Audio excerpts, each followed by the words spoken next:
Hi there. My name is Mike Pondsmith, and I'm the guy who killed your Cyberpunk character.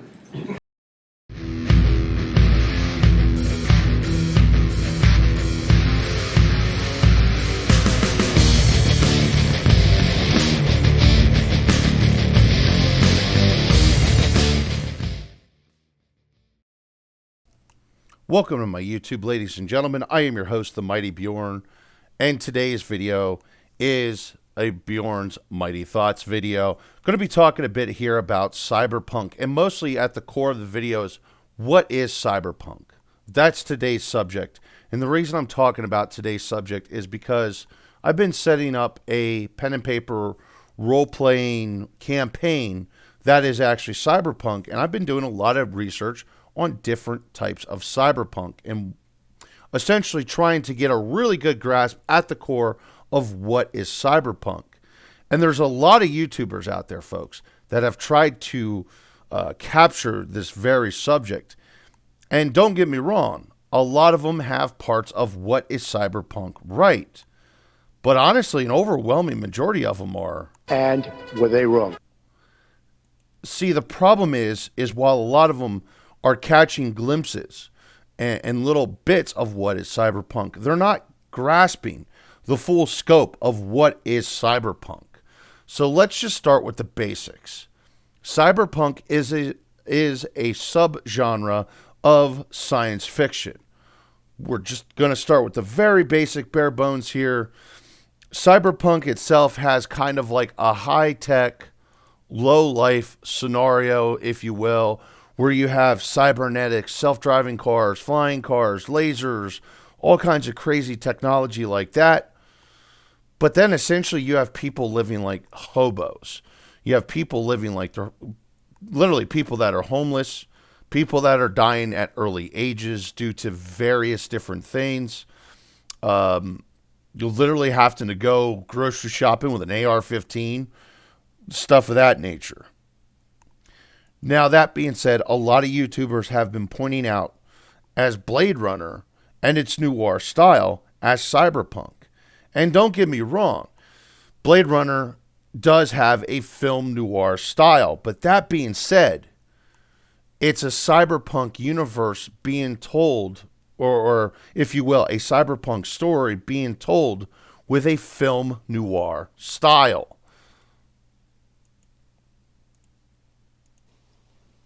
Money isn't dirty, just people.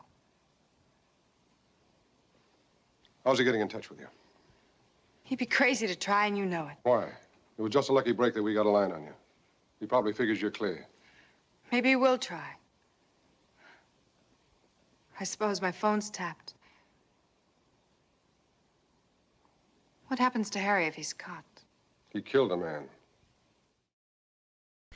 See, what most of the YouTubers are really missing is the fact that while Blade Runner is a science fiction noir cyberpunk story, a lot of them are missing the fact that Judge Dredd, which is one of the earliest iterations of cyberpunk in comic books, and even more so over Neuromancer, which is probably the flagship story that really got cyberpunk as a genre off the ground, they're completely overlooking that, and neither one of them is told in a noir style. So while Blade Runner and Altered Carbon is a noir style story, it's still set in a cyberpunk universe, and that's what people really aren't grasping here. The one fact is that is often overlooked is cyberpunk actually lends itself to various stories, like Judge Dredd, which is more of a sci-fi action. Stories like Akira and Alien, which are also cyberpunk, but they're more of in a horror style. And then, of course, you have probably one of the most popular animes ever done, Cowboy Bebop, which is actually cyberpunk, which in itself lends itself to multiple different types of stories, in martial arts stories, westerns, action, noir, just all kinds of different stuff. So, with all that being said, what makes a cyberpunk story? Well, I actually think it's best explained by Mike Pondsmith, who created the role-playing game Cyberpunk. Actually, it kind of goes to the first thing I told the CDPR crew when we started working on 2077, which is make it personal. Cyberpunk is first and foremost not about saving the world, but saving yourself. It's a thread I've seen in everything that I've ever looked at that I would technically call cyberpunk, is that the main protagonists are not the winners. They are not the heroes. They are not Supermen. They may have all the cyberware in the world, but it's how they use it. There's people out there who are equally capable of taking them down. What happens is the technology gives them an edge. That's the second thing, which is cyberpunk is about how people use technology. I'll give you an example we were talking about earlier, John and I. The technology sitting around us now used to be something that 10 years ago you had to own a TV station to do. And now instead, over here, Tara is basically running a 3-point camera set out of a laptop. That's amazing because that is technology on a personal level. It's technology you guys can grab and make your own. That's really important. Usually, technology is a top-down thing, and people in power have it. But any one of you could do a pretty darn good show just using your cell phone. You know, we've seen it happen all the time.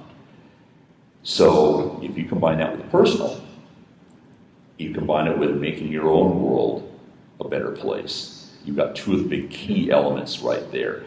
The third one is cyberpunk is about inequity. It's about power imbalances. It's about people who have it and people who are kept from having it. That's food, that's money, that's power, that's access. And the way you level that out is, again, through technology. What happens is if you can't get to the newspaper, if the TV station won't tell your story, you can put together this cheap rig and tell the story. You can use this phone to uncover the corruption. On a higher level, you have access to tools, you have access to weapons. And in the cyberpunk that I talk about, you have the ability to modify yourself considerably to level that playing field. Sorry about that long clip there, but honestly, I really couldn't have explained it any better myself. I mean, obviously, Mike Pondsmith knows what he's talking about. Essentially, when he went out to create Cyberpunk, which actually the first iteration of Cyberpunk was 2013.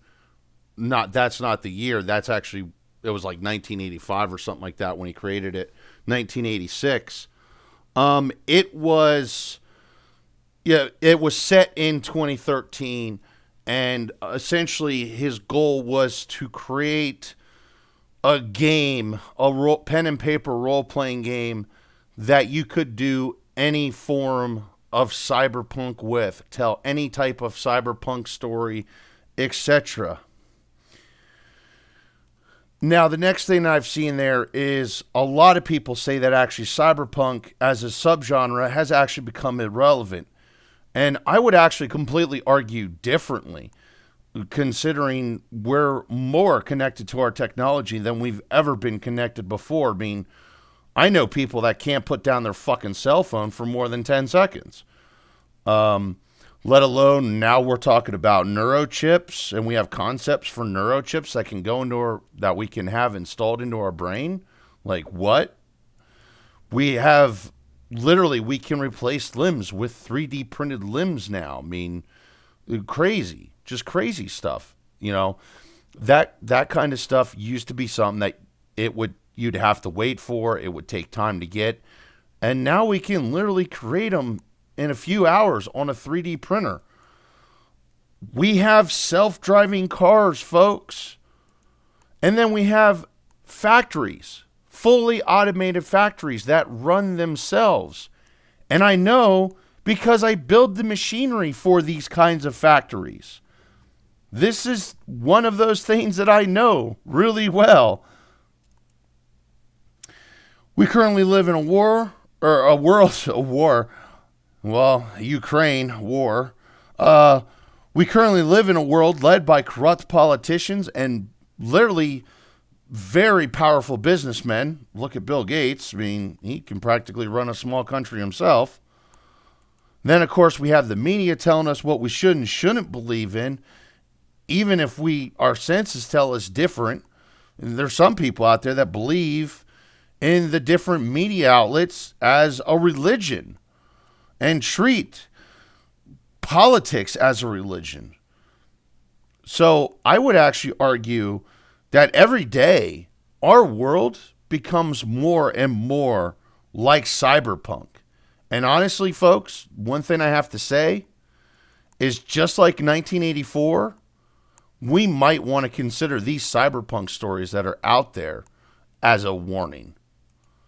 Anyway, folks, hopefully that gave you a really good basis, a really good idea of what Cyberpunk is and what so many of the YouTubers out there miss about what Cyberpunk is. So anyway, folks, hopefully you all enjoyed the video. Please like the video. It definitely helps me out. And yeah, hopefully I'll see you again for my next video.